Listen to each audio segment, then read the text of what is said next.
I want to say thank you to the Secwepemc people who are hosting us here today, and a huge thank you to the WRCC organizers for inviting us to present about the project that we are undertaking. I'd like to share with you a little bit of information about our applied research project that will assess the proactive mitigation that is taking place in communities all over British Columbia. Those treatments happen at stand to landscape scales.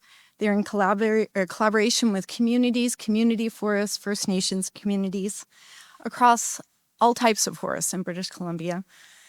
We know here in Kamloops area that fire has had major impacts in the southern interior BC for more than 20 years. Garnet referred to Firestorm 2003, where we saw such impacts. But over the last 20 years, we've seen impacts across the province. The Northeast has been on fire literally since May of 2023, and fires continue to burn in the northeast corner of our province, fires that have not yet been extinguished. And the Coastal Fire Season, or Coastal Fire Center, much to our surprise and chagrin, experienced tremendous fires this summer. Our disciplinary team is from 5 different universities, so UBC Vancouver and Okanagan, Thompson Rivers University. My co-PI is here today, Jill Harvey, as well as collaborators from Simon Fraser University, University of Northern British Columbia, and we partnered as well with the PICS program from UVic. Our team includes 20 experts in wildfire, fuels mitigation, innovative silviculture, economics, carbon dynamics, and social science. So truly interdisciplinary and transdisciplinary given our collaboration with Indigenous knowledge holders from around the province. 6 of the last 8 years in British Columbia have been record-breaking fire seasons. The maps here are from a paper that we are invited to contribute to the Canadian Journal of Forest Research, and it shows the fires over the province up to the year 2023, which is our record in the province. But 2024 and 25 have also been record seasons. So 6 of the last 8 years have been breaking records for areas burned and consequence to both ecosystems and our communities. Over 8 million hectares have burned, with direct costs approaching $6 billion, and nobody's yet tried to tally the indirect costs, but we're in the tens of billions of dollars. Communities in British Columbia then are concerned about wildfire risk, and many have prioritized proactive mitigation. Since 2003, we've seen multiple programs funded by the provincial government to support communities, Indigenous nations, and municipalities to take action to mitigate the fuels surrounding their communities. Yet, despite the steps that we've been taken, and despite the fact that BC was an early adopter of many of the Fire Smart principles at homeowner and community levels, our proactive fuel mitigation is not matching the pace and scale of the wildfires that are impacting the province. A major barrier that we've identified is that local and ecosystem-specific quantitative data is lacking to really demonstrate the efficacy and the effectiveness of the treatments that are underway. Those treatments include thinning of the forest, sometimes prescribed and often Indigenous-led cultural burning. But we don't know how well we're doing, and we've had only a few case studies where we can see where fire has intercepted those treatments. So we're working together as a group of scientists with practitioners to assess the efficacy and the effectiveness of those treatments, and then to share that knowledge out to the public. So we have 2 objectives in our project. One is to determine how well the treatments are mitigating fuel hazards. Again, looking at a diversity of forests, assessing efficacy of the treatments, using fuel or field-based measurements, and then fire behavior modeling.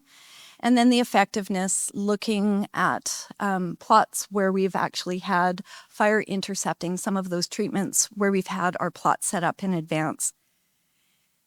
The second is to demonstrate landscape scale forest management to increase resilience to wildfire. Our key collaborators are the BC Community Forest Association, a group with whom we've had the pleasure of working for the last almost 10 years. The First Nations Emergency Services Society, who have shown tremendous leadership amongst our Indigenous communities in BC, and BC Wildfire Service, who have been an amazing collaborator as well for about a decade. I don't want you to read or necessarily read the full list of the communities here, but we have 35 communities, community forests and other communities around the province who have collaborated with us, and then 3 demonstration projects. Those communities represent coastal forests, interior, dry and mesic mountain forest types, the subboreal and the boreal forest, so 5 broad forest types, broadly representing ecozones and divisions within the province. Those 35 communities also include 20 community forests that are managed or co-managed by First Nations. Our community partners are spending $25 million in treatments over the next 3 years. And so our research is designed to be observational studies on their operational treatments, to assess pre- and post-treatment fuels, to model those fuels, and to assess the potential fire behavior and effects. And as I said, when we have the unfortunate incident when wildfire is intercepting those treatments, looking also at effectiveness. We have 3 demonstration sites, one on the coast in the Sea to Sky region, one in the North Thompson, and one in the Caribou. Each of those are projects that are collaborative, Indigenous-led projects that have multiple cooperating organizations in each of those landscape demonstrations to look at how we can scale from those stand-level assessments across the 35 communities, how we can scale up to landscape scales and understand how fuels treatments are interacting with forest condition and changing climate to understand potential for wildfire risk. The team, as I said, includes 6 universities and 20 faculty and postdoctoral fellows. We have 10 collaborating organizations. We'll have 11 graduate students come out with master's and PhD degrees. And we anticipate at least 40 undergraduates and community-based research assistants. We've already been into 15 communities this summer, and our research team included 24 students. So we're well underway with the project. Our goal is to share, ultimately at the end of the project, to share within BC and across Canada some of the tools that we're developing for measuring the fuels in a way that they can be used in a range of fire behavior models from stand to landscape scales, and models that come not only from within Canada, but from international models as well.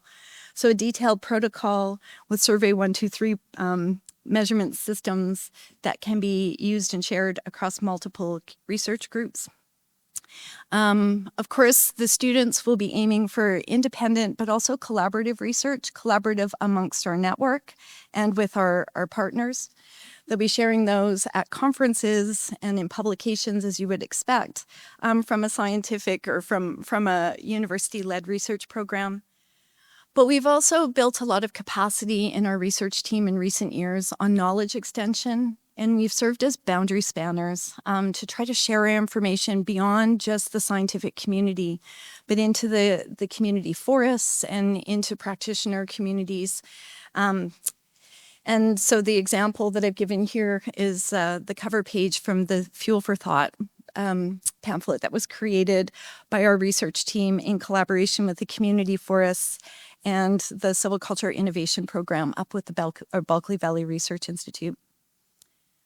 The picture at the bottom are the students who are involved with this program right now. They are currently in Williams Lake. They're at the Silviculture Committee fall field tour. There's 35 of us who were up in Williams Lake. 5 of us came home or came down to Kamloops to participate in this meeting here. But an amazing group of students who are really excited about the contributions that they can make to looking for solutions and learning to coexist with wildfire. Thank you.